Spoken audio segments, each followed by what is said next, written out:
نبی علیہ السلام سے بدلہ لینے کے لیے انہوں نے کہا کہ ہم پھر جو ہے نا آپ سے بدلہ لیں گے، جنگ کا اعلان کر دیا۔ تو نبی علیہ السلام نے عادت کے مطابق پھر پوچھا، امرہم شورا بینہم، آپ سے مشورہ لیا۔ تو نبی علیہ السلام کو یہ عبداللہ بن ابی بن سلول جو منافق تھا، اس نے کہا مدینے میں جنگ ہونی چاہیے، کیونکہ مدینہ اس وقت مسجد نبوی تھی، یہ علاقہ سارا یثرب کا گنا جاتا تھا۔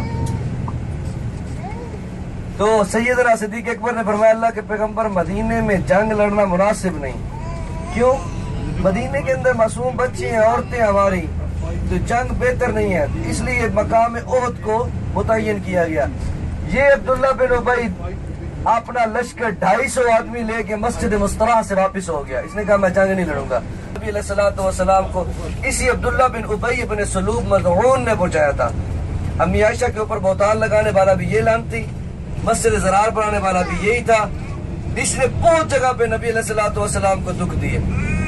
بلکہ اب نبی علیہ السلام جب پہنچے، اس وقت زمانہ جاہلیت میں کافروں کی کمان کرنے والے 2 جلیل القدر صحابی تھے، اس وقت مسلمان نہیں ہوئے تھے، جن میں ایک حضرت خالد بن ولید رضی اللہ تعالیٰ عنہ اور دوسرے نبی علیہ السلام کے سسر حضرت ابو سفیان جو ام حبیبہ کے والد تھے، اور حضرت امیر معاویہ رضی اللہ تعالیٰ عنہ کے بھی والد تھے۔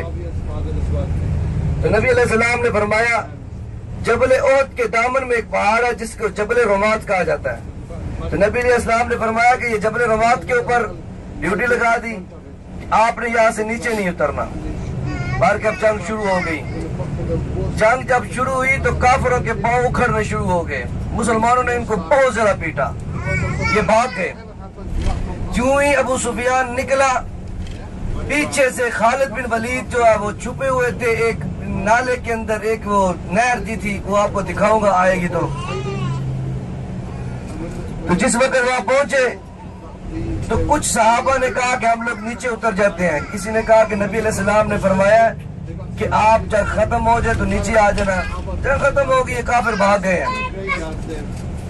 جس وقت وہ جبل رمات سے نیچے اترے تو خالد بن ولید چونکہ جنگجو تھے، ان کی ایک وصاف بتا دوں کہ حضرت خالد بن ولید زمانہ جاہلیت میں رہے تو تب بھی کبھی جنگ نہیں آ رہے، تو جب مسلمان ہوئے تو اس وقت بھی جنگ نہیں آ رہے، لیکن شہادت نہیں ملی۔ اس وقت حضرت خالد بن ولید نے پیچھے سے حملہ کیا اور جبل رمات کے اوپر آیا۔ جبل رمات کے اوپر جب پہنچے تو خالد بن ولید نے اس جبل رمات پہ قبضہ کیا۔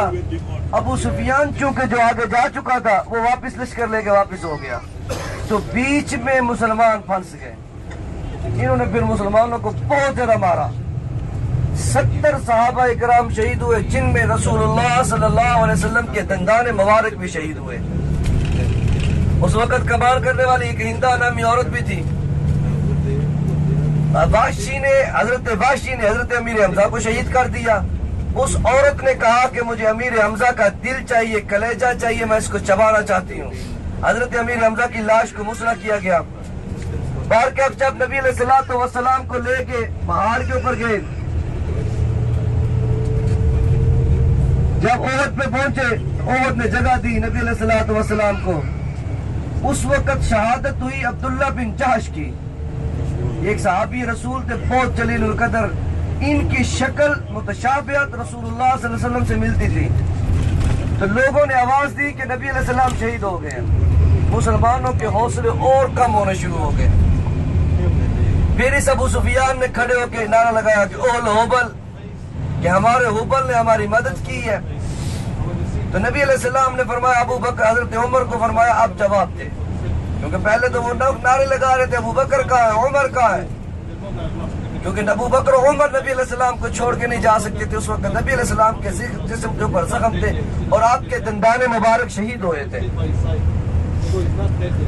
تو جب نبی حضرت عمر نے جواب دیے تو مسلمانوں کے اندر اور حوصلہ پیدا ہو گیا کہ ابھی نبی علیہ السلام زندہ ہے۔ انہوں نے پھر لڑائی شروع کی۔ حضرت امیر حمزہ نے اس وقت شہادت ہوئی۔ حضرت امیر حمزہ کی میت کو مسلح کر دیا گیا، یعنی کہ ہونٹ کاٹ لیے گئے، ان کے کان کاٹ لیے گئے، جسم کا ایک ایک حصہ بکھیر دیا گیا۔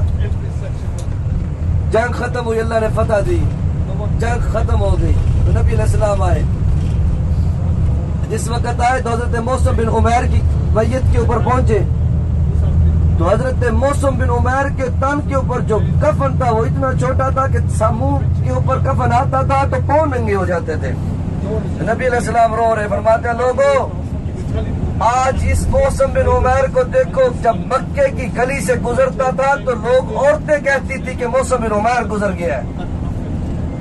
اس کی وجہ کیا تھی کہ سب سے قیمتی مکے کے اندر لباس تن پہ ڈالنے والا یہ موسم بن عمیر تھا، سب سے قیمتی عطر لگانے والا یہ موسم بن عمیر تھا کہ جس گلی سے گزر جاتا تھا اس گلی کے لوگ کہتے تھے کہ آج موسم بن عمیر یہاں سے گزر کے گیا ہے. آج اسلام کے اندر ہے تو اس کی حقیقت کیا ہے کہ اگر کفن اتنا چھوٹا ہے کہ پاؤں پہ رکھتے ہیں تو پاؤں چہرہ ننگا ہوتا ہے، چہرے پہ آتا ہے تو پاؤں ننگے ہوتے ہیں. خیر نبی علیہ السلام نے پاؤں کے اوپر پتے رکھ کے فرمایا اس کو دفن کر رہے ہیں. نبی علیہ السلام دیکھ رہے، فرمایا میرا چاچا کہاں ہے، میرا چاچا کہاں ہے، امیر حمزہ کہاں ہے، دیکھو لوگوں چاچا میرا کہاں ہے. کیونکہ نبی علیہ السلام کے سے سب سے زیادہ پیارا چاچا حضرت امیر حمزہ تھے. کیوں نبی علیہ السلام نے ایک دفعہ حضرت امیر حمزہ کو سامنے بٹھا کے کہا، میرا چاچا ہاذا سن ابی، میں نے اپنے باپ کو نہیں دیکھا لیکن جب میرے باپ کی شدت محبت میرے دل میں پیدا ہوتی ہے تو میں تیرا چہرہ دیکھ لیتا ہوں تو مجھے باپ کی شدت کمی محسوس ہو جاتی ہے، یعنی کہ محبت جو وہ کم ہو جاتی ہے.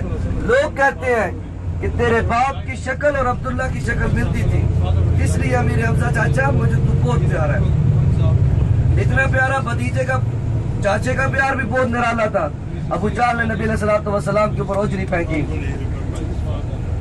اس نے برا کہا. امیر حمزہ کو کسی نے بولا کہ امیر حمزہ آج تیرے یتیم بھتیجے کے ساتھ مکہ کے اندر ابو جہل نے یہ سلوک کیا ہے. تو حضرت امیر حمزہ کہ ابو جہل کو تھپڑ مارنے شروع کیا کہ شرم نہیں آتی تو نے میرے یتیم بھتیجے میں ہاتھ اٹھایا. نبی علیہ السلام کے پاس گئے، کہا بھتیجا ٹینشن نہیں لے، آج میں تیرا بدلہ لے کے آ گیا ہوں. تو نبی علیہ السلام کی آنکھوں میں آنسو تھے. آپ نے فرمایا چاچا مجھے اس کی چیز کا دکھ نہیں کہ مجھ پہ ابو جہل نے ہاتھ اٹھایا ہے، مجھے خوشی تو تب ہوگی جب تو مسلمان ہو جائے گا. تو حضرت امیر حمزہ نے مسکرا کے کہا بھتیجا تو پھر خوش ہے؟ فرمایا ہاں میں خوش ہوں. فرمایا اگر تیری خوشی اس میں ہے کہ میں مسلمان ہو جاتا ہوں تو کلمہ پڑھا. میرے پیغمبر کی مسکراہٹ کے اوپر اسلام قبول کرنے والا یہ پہلا شخص حضرت امیر حمزہ تھے. تو جس وقت نبی علیہ السلام کو نے فرمایا میرا چاچا کہاں ہے، میتیں اکٹھی کی جا رہی ہیں کیونکہ 70 صحابہ شہید ہو چکے تھے. نبی علیہ السلام نے فرمایا میرا چاچا کہاں ہے، چاچا نظر نہیں آ رہا. تو نبی علیہ السلام نے اپنی پھپھو حضرت صفیہ کو بلایا جو حضرت امیر حمزہ کی بہن تھی. فرمایا میرا دیکھ میرا بھائی میرا چاچا کدھر ہے.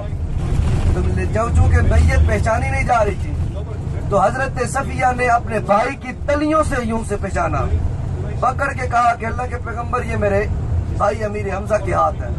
تو نبی علیہ السلام نے ٹکڑوں کو اکٹھا کر کے تو رونا شروع کیا.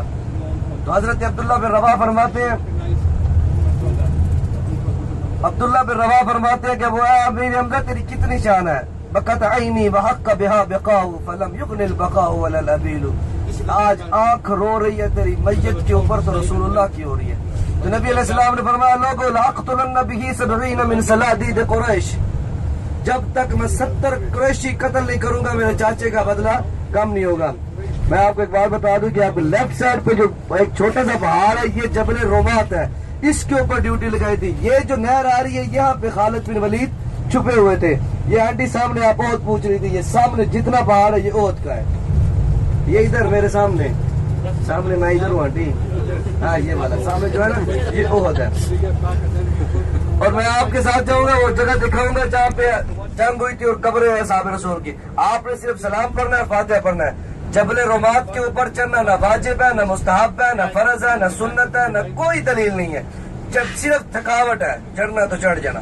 یہ آپ کی ذمہ داری مرضی بھی ہے کہ اگر آپ چڑھ سکتے ہیں، لیکن اس کے اوپر چڑھنا نہ ثواب ہے، نہ سنت ہے، نہ مستحب ہے، نہ واجب ہے. تو آپ یہ جگہ پہ جائیں گی وہاں پہ صرف آپ فاتحہ پڑھیں گی اور کہیں گے السلام علیکم یا اہل شہداء احد. آپ صرف اتنا بولیں گی. عورتیں نہ ہاتھ اٹھائیں گی وہاں پہ، نہ مرد ہاتھ اٹھائیں گے، کیونکہ اگر ہاتھ اٹھاتے ہوئے یہاں کے متووں نے پکڑ لیا تو چھڑانا مشکل ہو جائے گا. کیونکہ اس چیز کو یہ لوگ بدعت سمجھتے ہیں کہ قبروں کے اوپر ہاتھ اٹھا کے دعا مانگنا، یہ لوگ اس کو بدعت سمجھتے ہیں۔